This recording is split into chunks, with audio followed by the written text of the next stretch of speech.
Hi, I'm Joy, Hi, I'm Lorraine. and this is Girlish Gurus. And Lorraine, why are we here? We're here to talk about mid-lifestyle topics for women who are 45 and older to help you live your best, healthiest, and most fulfilled life. We're also going to have lots of fun along the way. Be sure to stick around until the end for fun announcements and goodies you won't want to miss. So let's get started.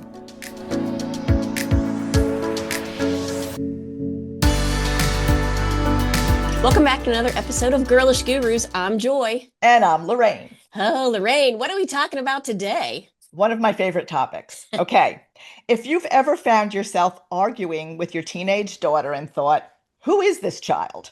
Only to realize you're also crying because you couldn't find your car keys. Welcome to the hormonal sandwich. One of you is entering womanhood, the other is redefining it. And somehow you're expected to survive it under the same roof.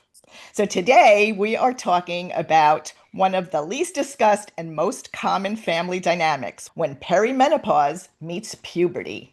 And today we have Sue Donnellan, who is a military wife, mom of 4, including triplets, an entrepreneur, author, and self-described reformed yeller, turned parenting pioneer.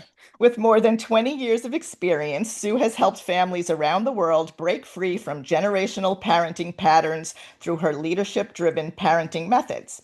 She is the author of Secrets to Parenting Without Giving an F.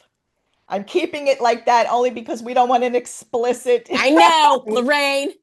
I've done it before. Yep. Okay.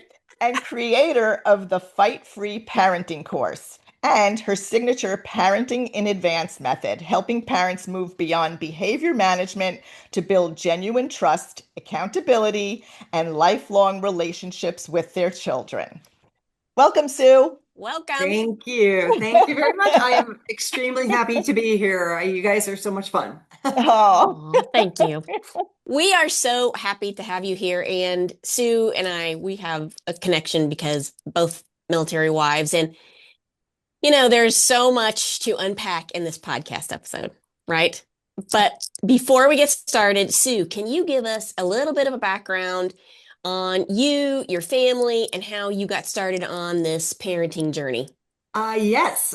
So I happened to marry a guy who loves kids, and me, I was not so keen on the kid thing. I was but he was adamant. He loved kids, wanted kids. So, okay, great. This was, as far as I was concerned, a business decision where I will have a kid for you, right? So I'll do it. And after we had the one, it became obvious that I needed to try to have a sibling. He's he's attached to me, and he needs a sibling. He needs a sibling. So anyway, I agreed to have a second baby. I'm like, this is the nicest thing I've ever done for anybody. I'll give you another kid. And we have twins in our family, and I ended up dropping 2 eggs in one split. So we ended up with triplets, and I went from 1 to 4 kids overnight. wow. And I also, with my husband in the military, he did 5 different deployments. I ran my own business. I had started it before the kids came, and it was a moneymaker for us. So I was like, I'm not giving up my business. I am not going to lose myself. We're going to make this work. So 4 kids, under 4, a business. My husband was in Iraq at the time. And of course I was yelling, right? I was yelling, and I felt completely justified in my yelling. And Oh my God, for real. I mean, you go from 1 to 4 kids overnight. Just yeah, you saying that makes my ovaries hurt. I I mean, know. really. I felt, yeah, like, do it because I said and be happy I asked, right? Like, why? I didn't know that kids needed their own special little subcategory of psychology. I had no idea what really was going on. I thought you just talked to them like a little mini adult. Just go, sit down, clean up your toys. Anyway, so I was yelling. My husband told me, honey, you're yelling a lot, and I pushed back. And then all of a sudden one day I kind of realized that my throat hurt from yelling. And I was like, I guess I'm kind of yelling. So we had our kids in a Montessori preschool at the time, and they offered a parenting class. And that was my first, I'm a business person. I'm a salesperson. I'm skilled in psychology. I'm intuitive. I can read a room and a situation and people. but children were lost on me. So Yeah. when I took the class, it really sort of opened my eyes and sort of dovetailed nicely with what I knew about adult psychology and sales and motivating behavior. So I really took to it and I ended up getting certified and, trained in Montessori ways. And Montessori is really about building accountability into kids and independence and not doing something for a kid that they're capable of doing themselves.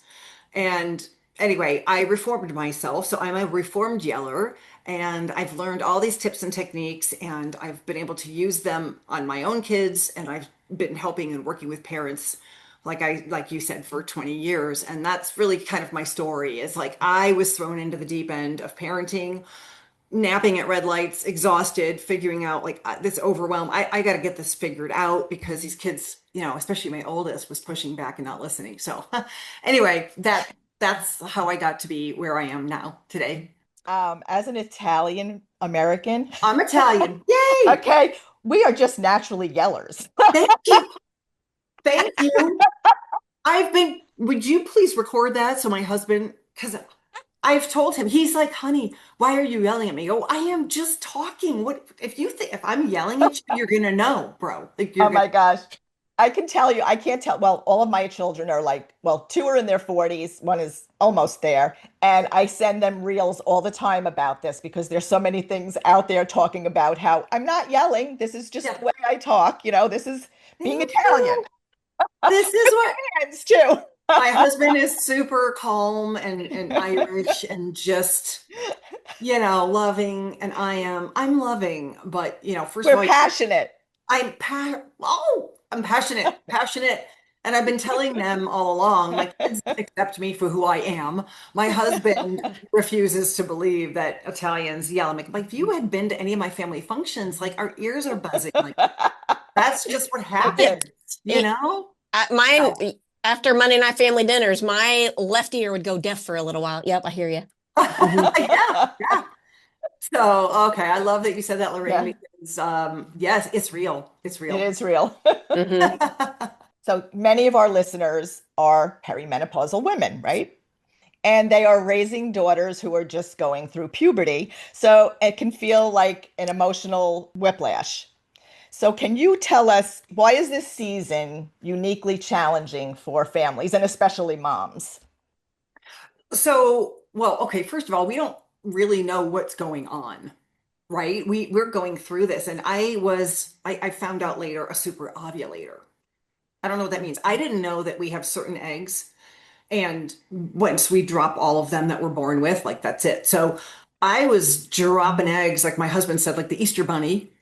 And once those were dropped, I'm like, so I was about 43 or 4. And all of a sudden, the hot flashes and all this stuff comes on. And at that time, like you said, I was a little older, but dealing with my kids that were teenagers and going through all of their stinky armpits and they smelled like onions and they were emotional and trying to Right. figure out why do I feel this way? And so yeah, it's very real what we're going through, and it's very difficult to discern because we don't know what's really going on with us, and we have to take care of ourselves first.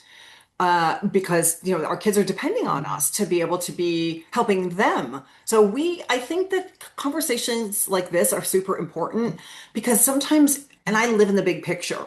So if we can have a conversation like this and just share our stories with one mom that goes, oh, that's what's happening to me. Mhm. Okay, now how do I handle this with my kids when they're going through puberty? And how do I just sort of differentiate or split the difference between what they're experiencing and what I'm experiencing? But I can tell you the sad reality is what we're going through, nobody cares. I mean, if you're a mom thinking that you're going to get any understanding, compassion, or Yeah. care. And that's not to say that the kids there's not a statement about the children.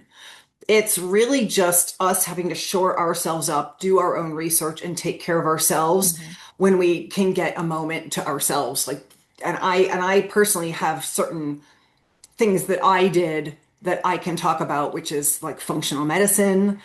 I don't feel that MDs truly represented what we need. They're not trained in what we need. And I went Hmm. more the functional medicine route and the preventative route because that's where my needs were served. That's where I was understood. That's where I got the proper testing, the testing that regular doctors weren't giving me.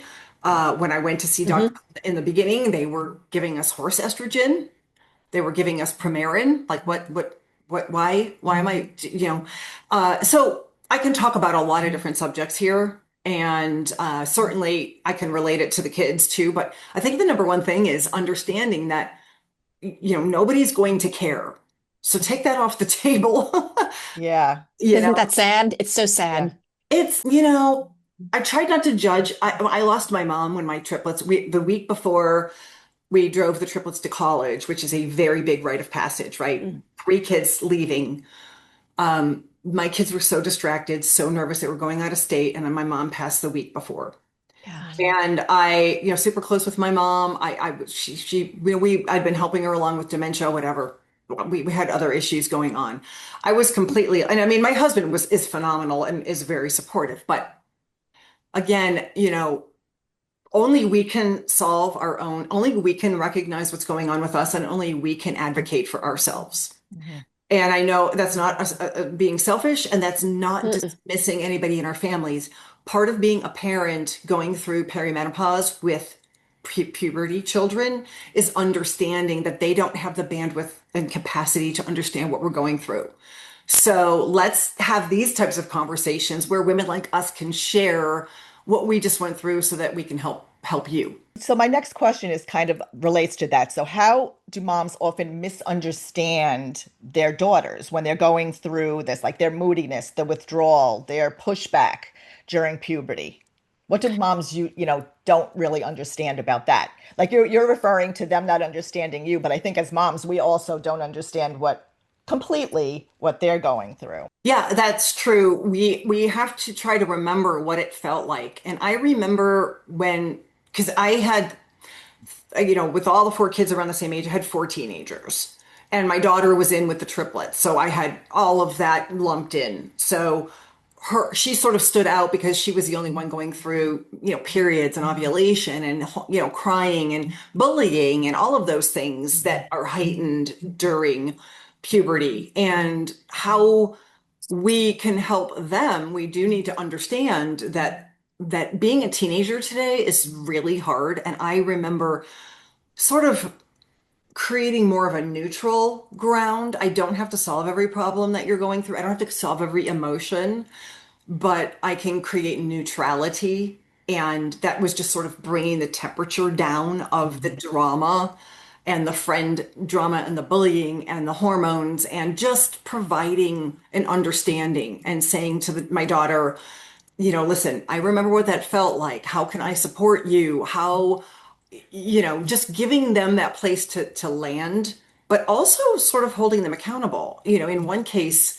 um, my daughter and I are very different, right? I don't cry a lot. I'm not a little bit of a robot that way. My daughter is very quick for the tears, and that's just her nature. She's really an empath. And anyway, went to her volleyball game and she wasn't playing enough, and she felt very upset by the fact that she wasn't getting the play time, and she was crying, and she at the end of the game she just come up crying. And this is what happened to me at the end of her soccer game, or her volleyball game. I came out and I was watching my son's soccer game at the same grounds of the high school, but they were filming the game behind me, which I did not know. Oh no. Watching my son play soccer, my daughter comes out after the game, sits down, starts to cry again. I go, Kelly, you want more playtime? You got to get stop the tears. The tears aren't solving it. I mean, it's like a boom, but because I had it with the tears. And of course, it was recorded. Oh my gosh. And being like having a hard parent moment. Like I had my moments of empathy with her as well. But then you finally just go, the tears, what are the tears solving? You want more playtime. Your crying is not going to solve it. So anyway, we go through every iteration. Us as moms, our daughters, we tend to be, we don't give our daughters sometimes as much leeway. And because I had the boys and the girl, I Mm. realized I had to own I was harder on my daughter than I was my boys. And this took a lot of self-awareness. I remember saying things more snippy, more, accountability related to my daughter than I did my boys. I Mm. heard myself out loud. I took it in and I said, Sue, you know you would not talk to the boys like this. So I stopped and I really dug deep and decided to change the way I approached her is to a lot more open-ended, a lot more neutral, a lot more trusting and just creating dialogue and a safe space for dialogue. And one of the nicest compliments my daughter gave me was, I never felt judged by you. And I'm Oh, thinking, wow. I was judging. But we joke now. She's 25 and I've told her, Kelly, I heard myself differently with you and I didn't like it. And I am very, very proud of the relation. I have a relationship with our daughter that I cultivated that is a I tell my mom everything relationship versus Mm. don't let my mom find out relationship. And I earned that. And, so I am Yeah. admitting I've had the moments where on film I was caught, stop the crying, it's not going to solve anything. But, and we do need accountability conversations at some point too. Yeah. Also, just hearing us, how are our words landing? Is your teenage daughter bristling when you speak? Is she, look for the signs. How are they Mhm. behaving? Are they shutting down? Are they not responding back? Because then you're not creating that open door of dialogue. Mm. They're not feeling safe to tell you their truth. That is awesome. So do you feel like that moment of the recording, was that a catalyst? So I'm very curious. So where did this recording go to? Oh, it went to it went to, okay, well, first of all, everybody knows, again, Italian. I had three kids there. They were all in different sports. The kids knew me, the parents knew me. My book title has the word F in it. That's not because I'm trying to be catchy. It's because it's part of my vernacular. So Right. they weren't, but it got played in the soccer team meeting, and her brother was like, "Mom, you were in the background telling Kelly," and they loved it. They thought it was Oh, yeah. hilarious. But I wouldn't say it was a catalyst as much as it was. I had already been sort of trying to train myself to speak differently to my daughter. But the fact that people thought it was funny was like, I do not want to embarrass my daughter Yeah. or Yeah. set her up for those human emotions. Although I mean, however,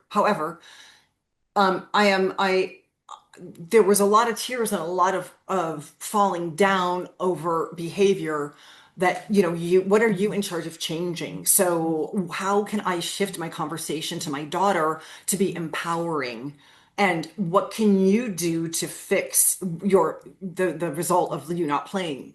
Did you talk to Yeah. your coach? Are you showing up early? Are you staying late? Like, what again, so I stand by my Mm. words. And the rest of how my kids were parented at home and during dinner conversations was that empowerment.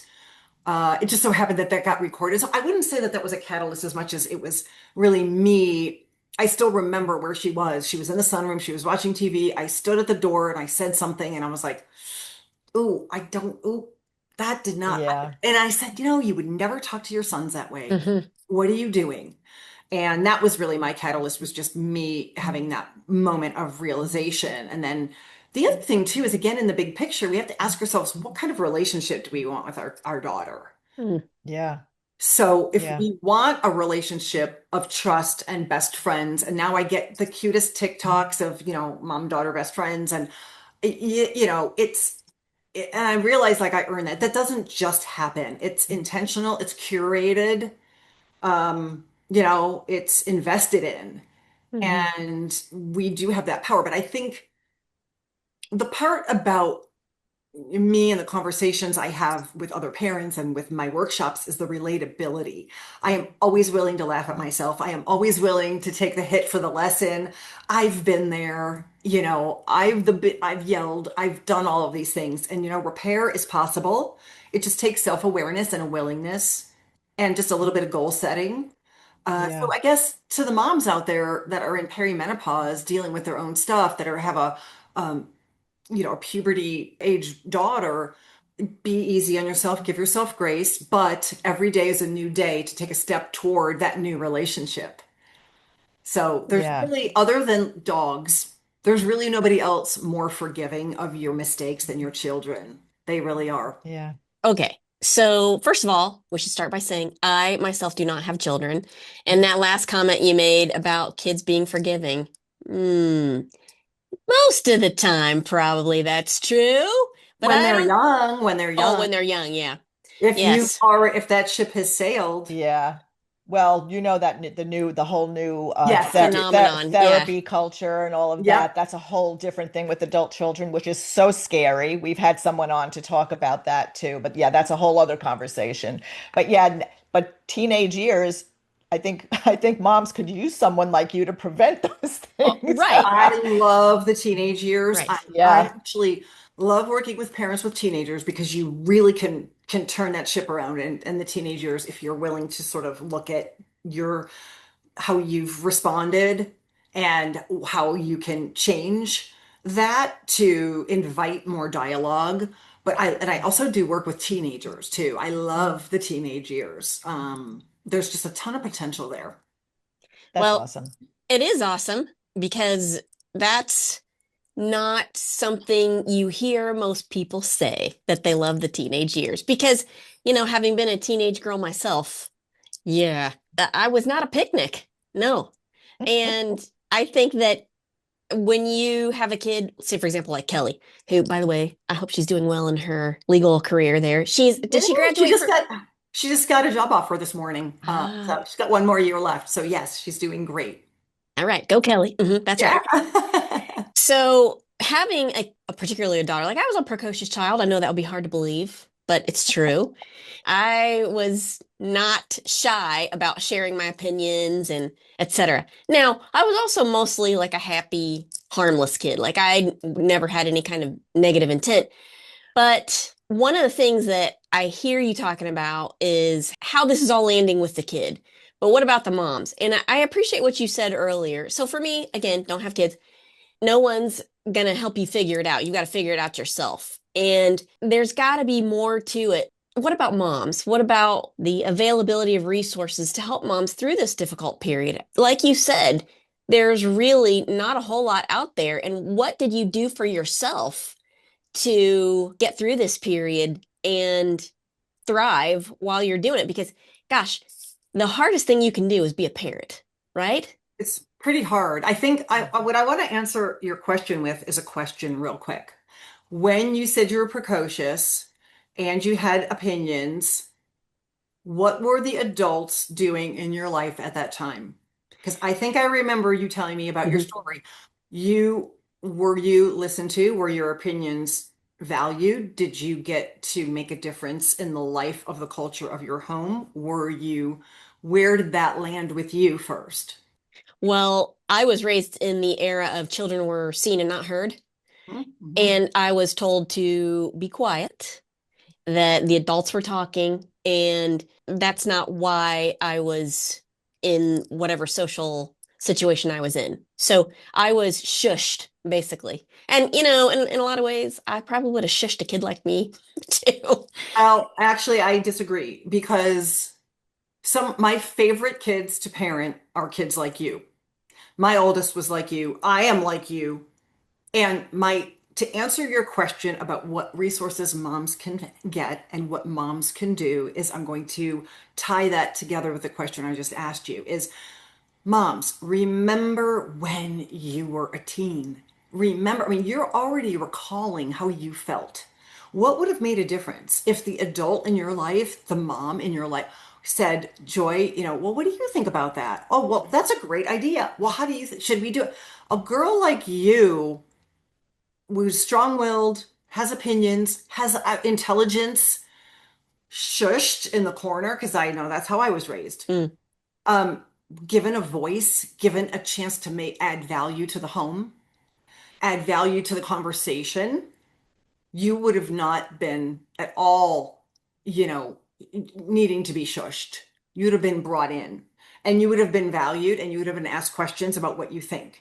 And that is how, as a parent, we can help sort of ease those teenage years, bring them into the process. When I'm coaching, one of the most obvious things I end up telling parents, and they're in this web and they're myopic, right? They're like, and then they're in the details.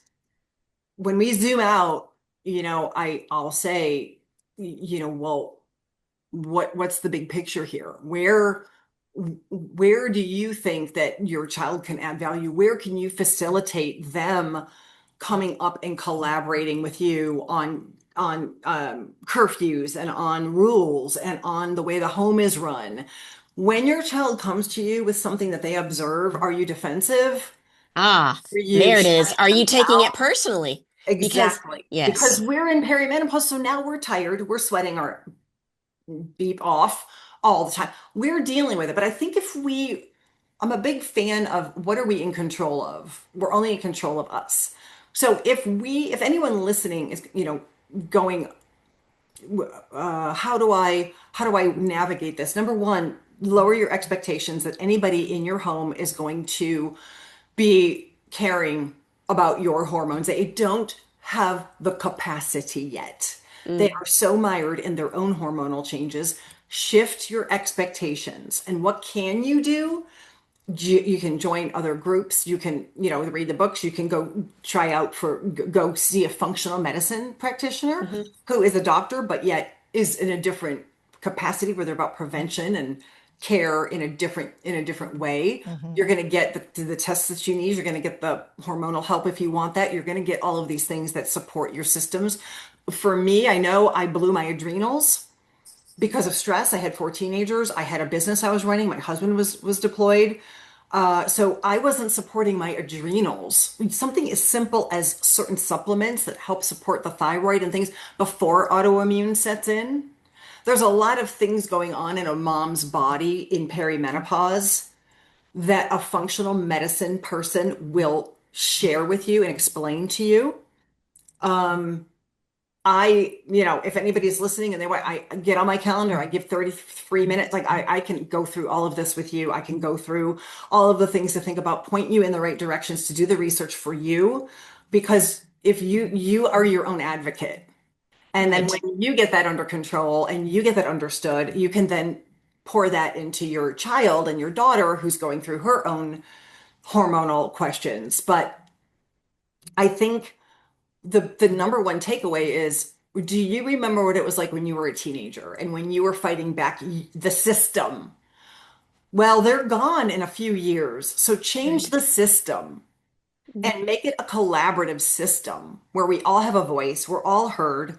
If your child says something to you, you know what? I have always noticed, and when they make an observation about me, they're not wrong. And perception is everything. So be open. Be Mhm. open to Hmm. that. And those are, those are just the things that I'm saying, is that it's a self-empowerment conversation that we're having here. The Right. perfect time for that is family dinners. I'm all about I the love family her. dinner, Yep. right? Because that's the only time everybody's together, all sitting together, and everybody can be heard. In the morning, everybody's rushing off. They're at Mhm. school all day. You're working. So even if you can do it at least 3 times a week, if not every night, I mean, that would be awesome. But to sit down, right? To open up at a family dinner and be able to be heard. Everybody be able to be heard. Yeah. Yep. Yep. That dynamic. And then I also am a big fan of family meetings. And, Mhm. believe it or not, even with teenagers and preteens, family meetings. I love the idea of, like, on a Sunday night where everybody's usually home, where the kids set the agenda, the kids find the treat that they want, like is ice cream. They make it fun. We go around and we share something, either a challenge that we had that week or what we love about each other, or like whatever. You set the tone. I love the, and family meetings don't have to be this long, laborious. It's 15 minutes. Like, we just go Right. around, talk whatever we need to say, make it fun. And again, it's that collaboration where the kids have a voice. they're helping create the culture of the home. And if you're inviting them to create the culture of the home, do you think you're going to be getting a lot of pushback? Right. Right. Hmm. So, Hey, Lorraine, don't forget, it's time for us to schedule our Lifeline screening appointments. They're 5 simple tests to help us keep on top of our heart and bone health, which is important for women over 45. Yes, Lifeline Screening has been the premier provider of preventative health screening for over 30 years. In that time, over 10 million people have had screenings to detect their risk of stroke, cardiovascular disease, and other chronic illnesses. Lifeline Screening can provide meaningful benefits for your body and mind, and that's why they're committed to delivering accurate results and recommendations that could give you a healthier advantage in your everyday life, such as early detection of serious conditions, prevention of disease progression, peace of mind so you can enjoy life, savings with more affordable screenings, and no insurance required.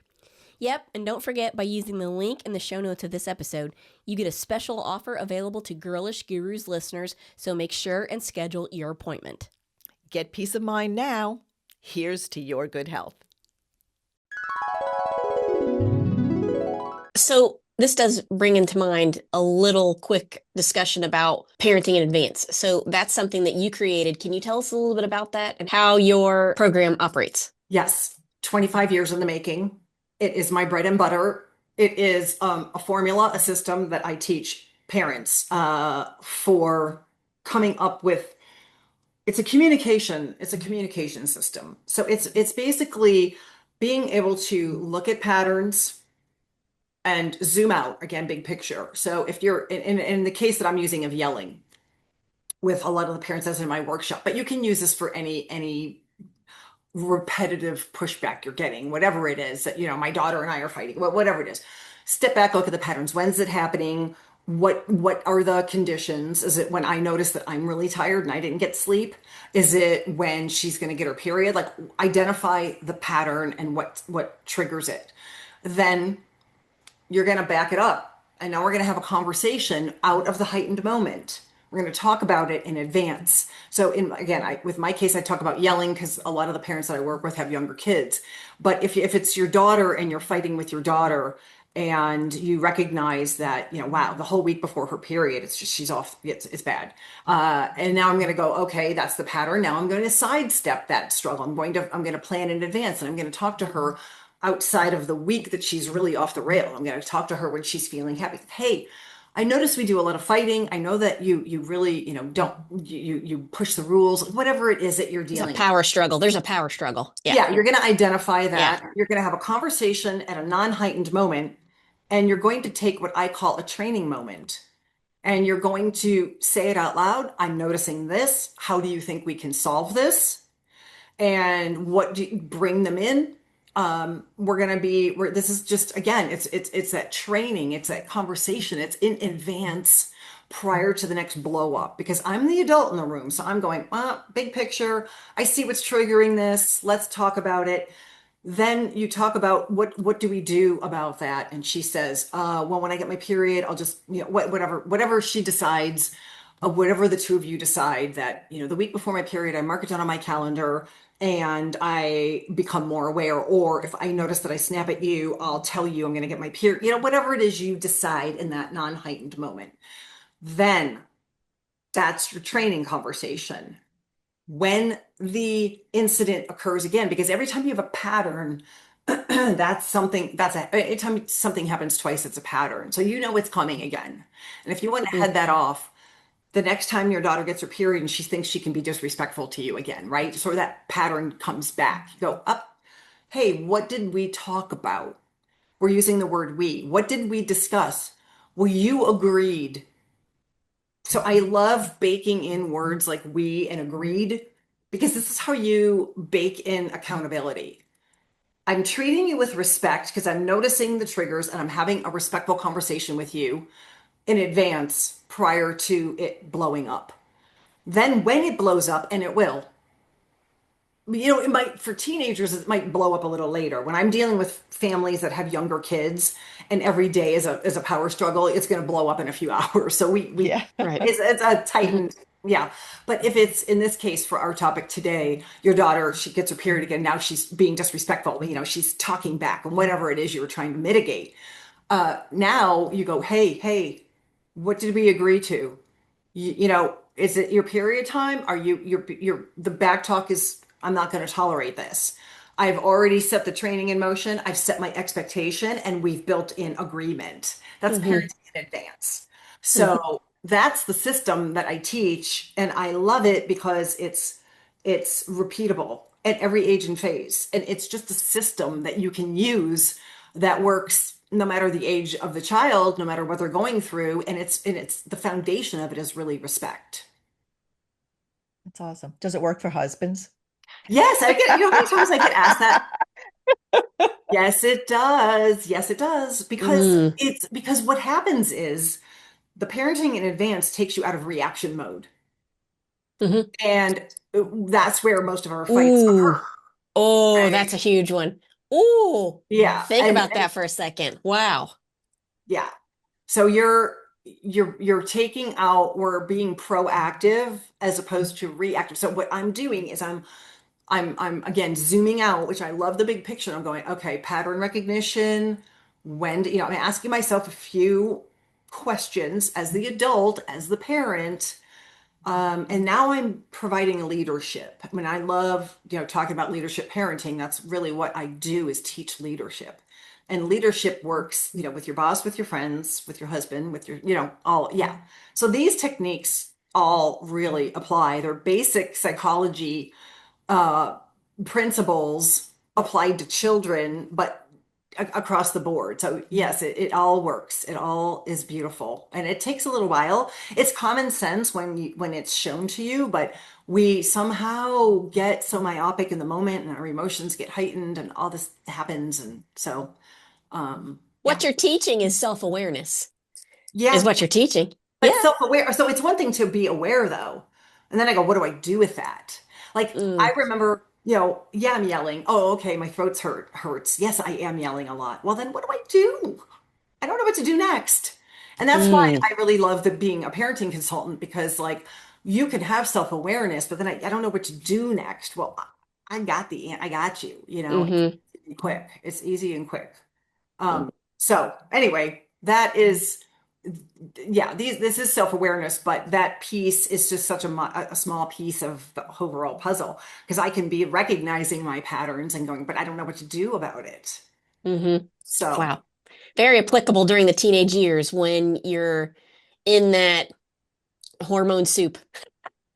yeah, yeah. Yeah. And hormone soup, I don't think that we can have a responsible conversation about moms in perimenopause Right. without talking about other options to pursue. And I have found functional medicine, and you can look that up online. You can look up functional medicine practitioners. Most of these people are booked out. The downside to functional medicine is that you usually have to pay out of your pocket. But Yeah. I'll Right. tell you what, I said this over and over is I am worth it because I am Mm. the heartbeat of this family and everybody's relying on me. And if I don't self-advocate, then nobody else will be covered.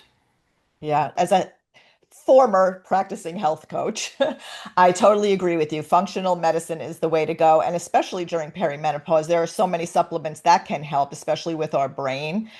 Yes, yes, And so I yes. know that you can probably address that, like the B vitamins and omega 3s and magnesium and all those things that There can is a help. magnesium called Magmind. I don't know if you're familiar with it.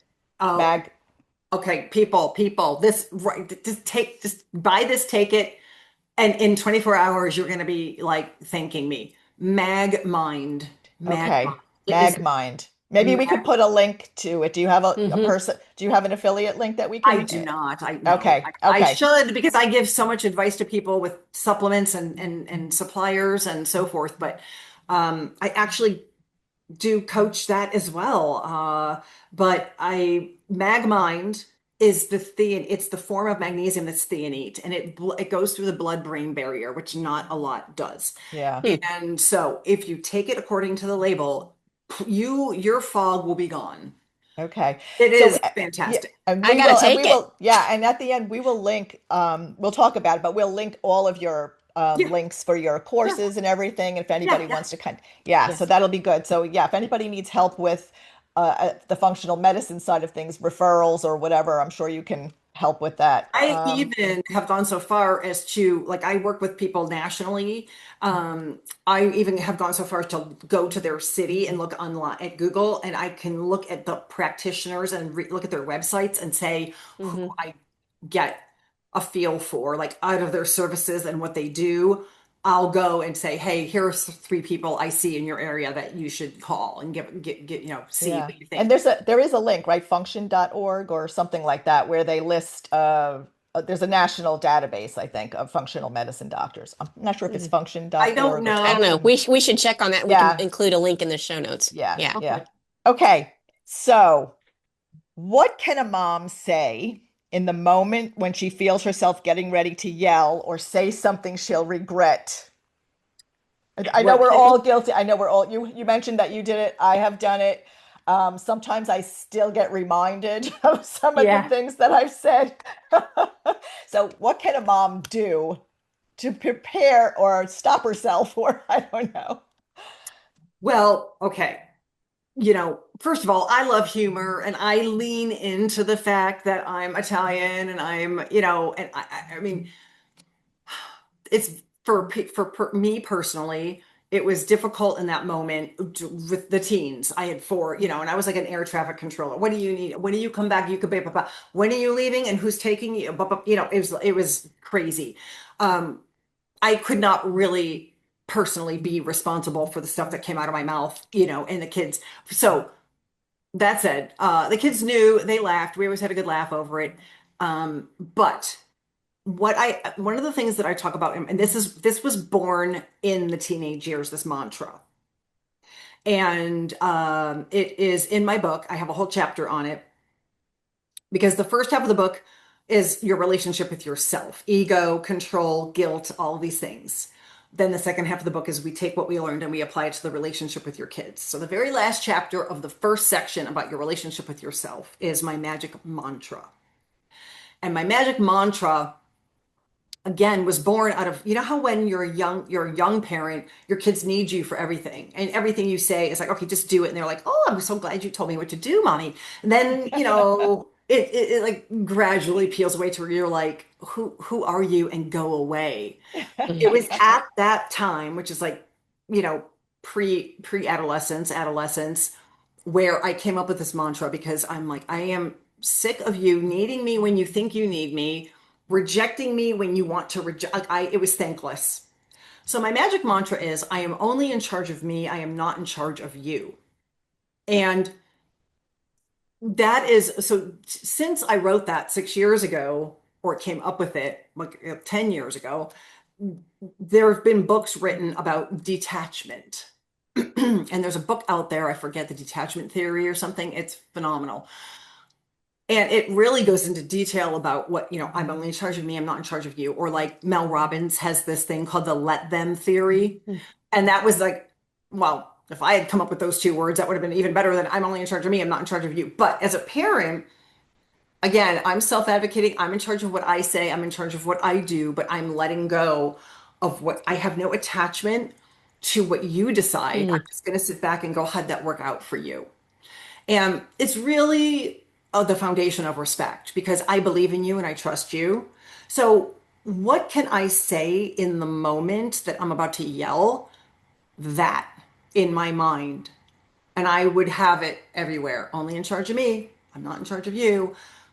Because reminding myself of that is like, I told you that I'd pick you up at 11. You're not home, you're not ready, I'm leaving at 11:02. Like, I'm only in charge of me. I'm not in charge of the fact that you overslept and I picked you up from your sleepover and you weren't ready. I'm whatever it is. With teenagers, accountability is the most important thing you can build. And also, I understand what it feels like to feel thankless of all that we're pouring into our families and getting nothing out. But what I can tell you, and you know this too, on the other side of that is your best friend, like my daughter and I, my kids and all. We have so much fun together. You're raising the adult So even though they're 13, 12, 13, whatever, get out of the mindset of a teenager and think about that adult that needs to be capable, that adult that needs to be on their own. And every time you want to yell, every time you want to say the thing, you know, I'm only in charge of me. Whoop, that detachment theory is so healthy, and it really keeps everybody, like me not saying something regrettable, them not being lectured to, because we really tend to have our conversations become lectures to kids. Right. We only get them for a little bit of time. We're like, oh my God, I gotta share this wisdom with them. That's the time they need to be let go, detached from. And I mean, not that you're not going to be engaged. There's going to be time for you to share this stuff. But if your question was, what do I do if I'm going to say something regrettable or yell? I'm only in charge of me. Let's just see how they handle it. I have to say, there was a reel that I just sent my kids. Uh-huh. And this is actually is perfect. It's like, I think the phrase was me parenting my adult kids. Don't say it, don't say it, don't say it. Yep, yep, yep, yep. So yeah, I mean, I have learned that lesson. I Yes. think. For the most part. But then you wake up in the morning and your phone is blown up with questions like, oh my, what do I do? Like, so I split the difference. I meet them where they're at. Uh, you know, Ironically, if you want your kids to come to you with advice and wisdom, um, say less, stop, don't lecture, because Yeah, then it really increases your Mm. credibility, as Mhm. yeah. counterintuitive as that sounds. But that's what I would say really got me getting involved in stuff that I didn't want to, that I shouldn't be involved in as teenagers.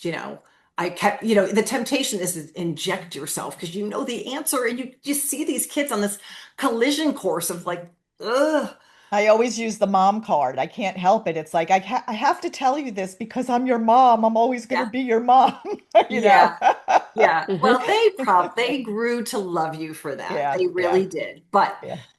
to keep that line of communication open when they're teenagers, I'm only in charge of me. I can't wait to see how you handle that. Good one. Wow. So this brings up another topic that is popular in the zeitgeist right now, and I think it's important to discuss it just as a human being who has relationships, and that is, what about repair? Because some of the most volatile relationships you can have are with your teenage children. And I know that because, again, I was a teenage child and I was volatile at times. And so, can you talk a little bit about repair after that relationship has ruptured? Yeah. What do you do when you've said the thing? You go to them and talk to them like a person and say, hey, you know how you're going through, like you feel kind of crabby when you're going to get your period and you have cramps and you don't really feel good. Well, when you get to be my age, explain it, teach them, train them. I'm going through something myself where, my body's done having eggs and whatever, and I'm actually not getting a period anymore. Like this is what just, and I'm going through my own emotional hormonal stuff. So we're kind of going through this together. Now we're like we're a we, and that will invite her to have a little empathy for you as well. I'm getting hot flashes. Explain a couple things, three or four sentences. And then you just say, like, I'm really sorry because, I know like when I had my period back in the day, I said stuff that I regretted. And, now I find myself saying some things, and I said such and such yesterday. And, I really woke up feeling bad about it, and it weighed heavy on me. And I just want to tell you, I'm sorry. And this is not an excuse, but there are things going on and changes going on in my body as well. And hopefully we can just give each other some space. And we both know we're going to say things that we regret, and Yeah. all good. So give that's a teaching and training moment. And when you share a little bit about yourself as a person, because most of the time our kids don't see us as people. Yes. And I made a very intentional effort early on because I am crazy. I mean, I am. I listen to rap. I mean, I'm different. Okay. And my kids love that about me. And I am like, I'm not, I swear, like a sailor. Just the way I express myself. I love really inappropriate humor. Like, this is just who I am. And that's kind of, Sue, I knew we were simpatico. I knew yeah, it. yeah, yeah, yeah. And I just leaned into me as a person. And my kids always knew that. And I always took the time to tell, like, hey, I know I'm not like so and so's mom. Well, we love you better, mama. I'm not looking for a compliment, but like, hey, I understand that, but Hmm. here's the boundary. Here's what we agreed to. And there's just this understanding. So there's always a chance, and this is why I love teenagers, because when you go to them and you take a moment to explain, not excuse, right, but just explain, and then apologize in an authentic way, then invite your daughter, like, if like, hey, if you see me doing that, let's make a deal. If I see you talking back to me and being disrespectful, I'm going to stop you. And if you see me doing, lecturing, tell me, Mom, I got it. I didn't need your advice. I just needed you to listen. Give her permission. Hmm. She is about to be an adult. And that is not disrespectful, it's respectful communication. So that's how you repair. I mean, one conversation like that with your teenage daughter, and that buys you 6 months until you have to rehab it. Yeah. That is money, money, money, money. I don't care that my daughter sees me as a human, as a person, as in, you know, imperfect. But hey, listen, you might wake up with cramps, but every hour I'm waking up, rolling over, and looking for a cold spot in my bed. Like I'm sweating, and I'm going through changes, right? So like, just tell them, Yeah. and apologize, and then invite each other to share when you're behaving that way again. And then that way, now you're again neutrality. I love the word neutral. Now we're creating a level playing field. Hmm. And we used to be, I'm the I'm the adult, I'm the authority when they're little, and then you know what, it starts to kind of be like, and that's respect, in my opinion. That's what respect Yeah. looks like. You're validating feelings Hmm. and also I like you were saying, apologizing and also forgiveness. Both are Yeah. so important, right, Oh for those yeah. conversations. So yeah. And look what you have to look forward to. Oh, oh, The, oh, yeah, yeah, yeah, yeah, yeah. Oh, yeah. Yeah. She knows more than she needs to know. Yeah, it's true. But I actually just had a conversation with her about how, you know, women. I'm like, girl, we are it. I go, you see this family. I'm the heartbeat. I am the creator of the system, the enforcer. I tell her, I give her zoomed out. I'm like, someday you're gonna have your family. And it what my insights have done in terms of instilling those in her real time have really gone a long way in her choosing a tremendous partner. My husband is a great husband and partner, so she had a great dad to look up to. But I also was like, yeah, this guy, I can see what this guy's. She's chosen somebody who's going to be in lockstep with her, and just it's these types of conversations, injecting this wisdom early and often, and Mhm. just giving your big ideas really gets in there, and it helps them making decisions. I just did a podcast. It just went out today on decision making, the 3 ways to help your kids make good decisions. And that's just one of them. It's like wisdom is one of them. Like, how do I teach you kids? You're not just always like, people think, oh, you're wise, like you were born that way. No, no. As parents, we can inject that wisdom into them, and this is how we Mhm. do it. So, Yeah. And I make that joke about, oh, look what you have to look forward to, hot flashes and brain fog and all that stuff. mhm. But the truth is, that's how we start the conversations that help the next generation deal with it a whole lot better. Because, Yes, like yes, you said, the horse estrogen. Yeah, I remember my mom, what I got from her about menopause was, oh, it's miserable. I'm miserable. I'm in misery. And they gave her Premarin, yeah, yeah, and that was as much as she had available to her.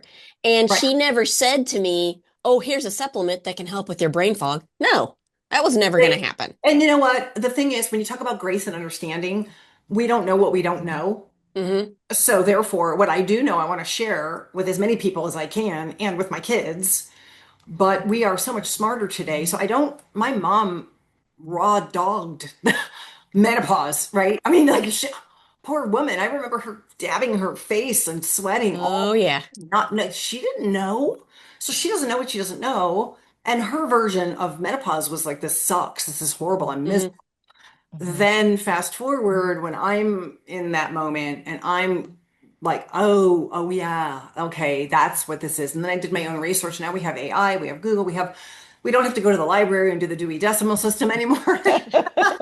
So it's, I do think that it is on us to share and have these conversations and be proactive with the people in our lives, helping in any way that we can to pass that message along and to just because, yeah, we don't know what we don't know. So I'm going to give you grace for that, right? So, Yeah. and that's This why you're is, doing this and having the podcast. Like That's yeah, right. this it's is all our first lives. We're all learning this together. right, Yeah. Mm-hmm. right, Yeah. right. So you're doing your part and giving me a voice to be able to share what I've learned. And I think, that's all we can do, really. You have been a phenomenal guest, and Oh, I have one final question yeah. for you for this, but then Joy has something that she wants to ask you after. Okay, okay. So, what hope would you give moms who feel like they're failing at this right now? Uh, well, I usually, when I'm talking to a mom like that, I usually try to get to the heart of it. So failing is such a broad term. Is it that you don't have a supportive partner or any partner? Um, are you putting guilt?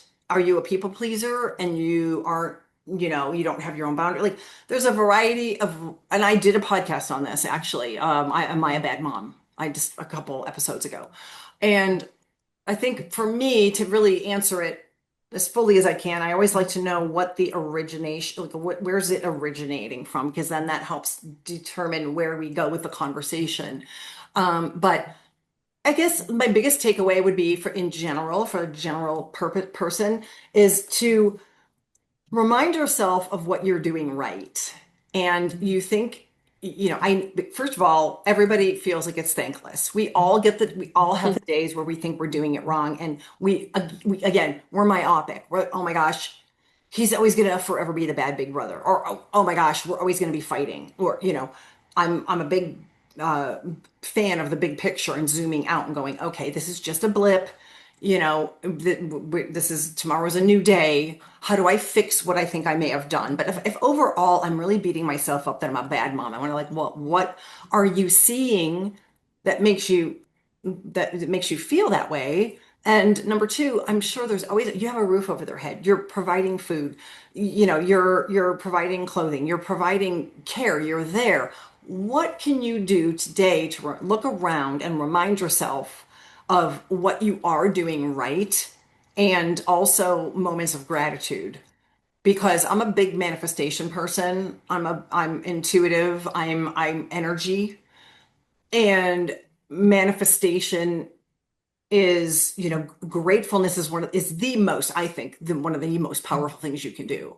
Mhm. And just, I mean, I'm talking just as stupid as I can move my arms today with no pain. Because you know what? I could get in a wreck and break my arm, and now I'm like, I can't move my. It's stupid. Like we don't know. I'll read an article about somebody who's diagnosed with like Parkinson's or whatever, and like I started as arthritis. I'll read that and I'll go, you know, I'm able to walk today without pain. And then what can I do about that? I'm going to get to the gym today. Like that's my Hmm. motivation. So I'm all Yeah. about that self-questioning and that gratitude and the fact that I can get up and walk out. I'll sometimes like park further away in the grocery store because it's like because I can walk freely. I will always bring my cart back because I can. Like I Hmm. always reminding myself of the good in my life. And it can be as simple as the fact that I'm walking today without pain, whatever it is. When I'm vacuuming and I'm pissed off about it because it's the millionth time because I have a shedding dog, I don't have to vacuum. I get to vacuum. That is like, I love that mantra. I don't have to Yeah. get to. So those types of things like shift your energy and shift the way you view things. And it just, it just like it's empowering and gives me that reminder that I am only in charge of me. I'm in charge of my thoughts and what I put out there. Yeah. And well, speaking of manifestation and that there are no coincidences. So if there are women who are listening to this today who may be experiencing exactly what we're talking about and may feel like they're failing, you actually have the tools to help them, whether it's your Mhm. course or your book or Mhm. you as a coach. So them just being here, it wasn't an accident. It wasn't by accident. They're meant to hear this. And we will definitely link all of that at the end of the podcast. We'll put it in the show notes. And you have several, I mean, because you have a lot of great info to share with people. So we'll make sure that all those links are there. And now to Uh, finally finish, we're going to have Joy do our oh, three last questions that she always shares. But before we do that, is there any last words you want to say? no, I'm good. I think you Okay. guys, awesome questions, awesome conversation. I think this is a hugely relevant topic. And Mm, moms, we need to circle the wagons. We need to be supporting moms. And there's so Yes. many single moms out there, and they just need, even if it's just a 30-minute conversation, whatever it is, just some type of, validation, like you had said earlier, just knowing like, wow, hearing these people talk, like I'm not alone. Like these are not Yeah. feelings that I feel alone. Every single mom feels this. So yeah, yeah, Yeah. I it's appreciate, huge. yeah. Yeah. Well, we're so lucky. We have so many great guests on our podcast. And one of the ways we like to wind up our podcast is by asking these three questions to help you share a little bit more of your life philosophy with our audience. And so, dun, dun, dun, question, Uh-oh. question Uh-oh. number I'm one. nervous. I don't know if I'm going to pass. Oh, no, no. It's not a test. It's not a roast. It's a toast. Okay. Okay. Question number one. But If we you're do eight, like to roast. we Wait. do. We Okay. mostly each other, I'm right, here for Lorraine? it. I'm Yes. here for it. Roasting each other. Okay. If your 80-year-old self could whisper something to you right now, what would she say? My 80-year-old self. You did it right this time. Like you've got no regrets. Nothing was left on the table. And I tell my kids that a lot, even real time. Guys, because we're very spiritual.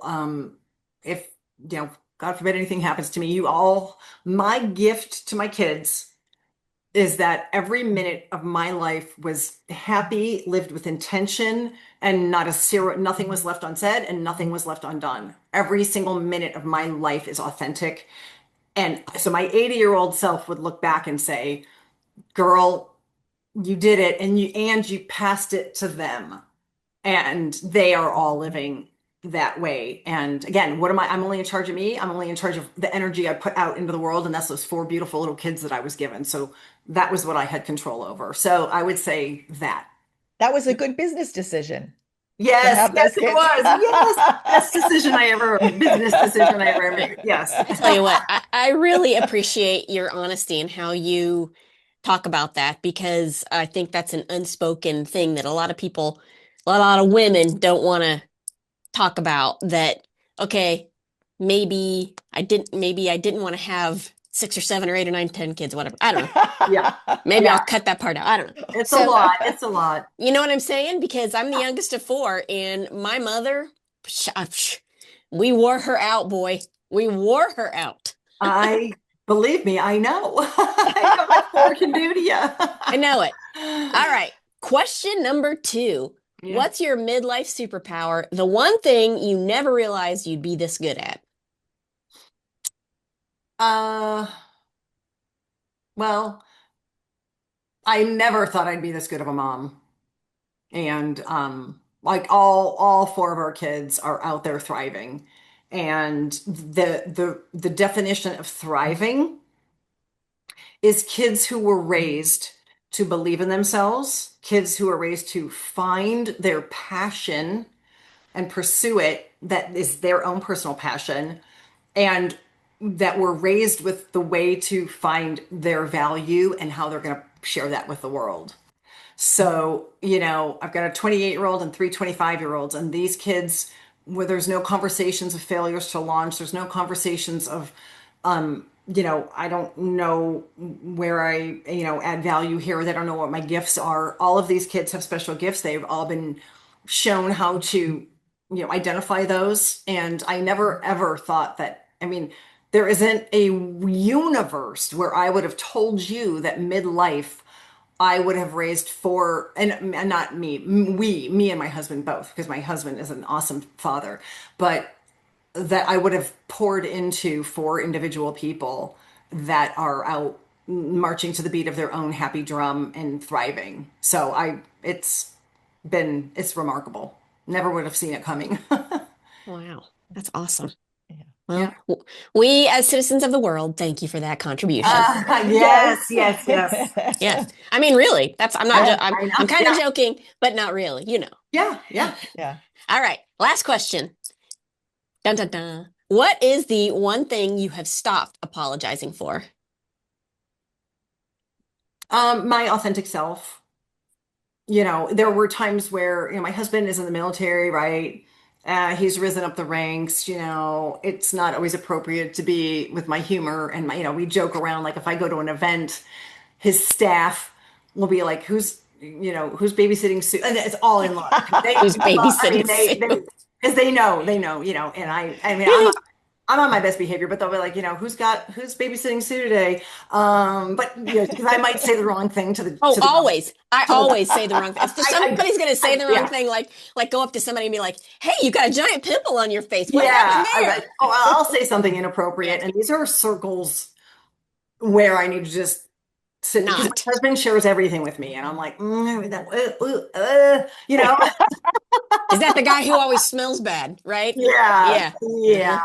So, yeah, that's I long ago when I had our first became unapologetic about who I am and there were times even my husband who loves me unconditionally is like it is a little what did he say abrasive to hear you like whatever Mhm. I don't I give Yeah.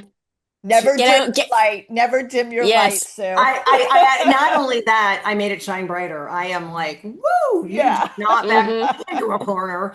But just when I meet people, I'm just really open. And also, my intuitiveness has come forward after I had my kids. So the gifts that I have really kind of came full. They really Mhm. kind of embodied me a little bit more. And even now, I just hit 60 and I'm like, I am even more like the stuff I see and feel and know. And I'm unapologetic. I don't care if somebody believes in it, and I don't care if they don't. I'm not here to convince anybody. So Right. unapologetic. I apologize for nothing that I am who I am. And you don't have to like me. I mean, it's okay.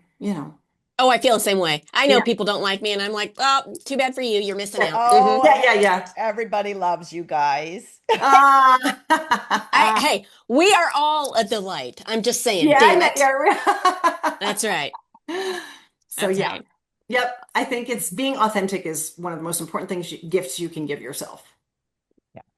Well, those were perfect answers, really. I mean, Aw. I'm sure you've inspired women out there with everything, with the parenting tips, with your philosophies.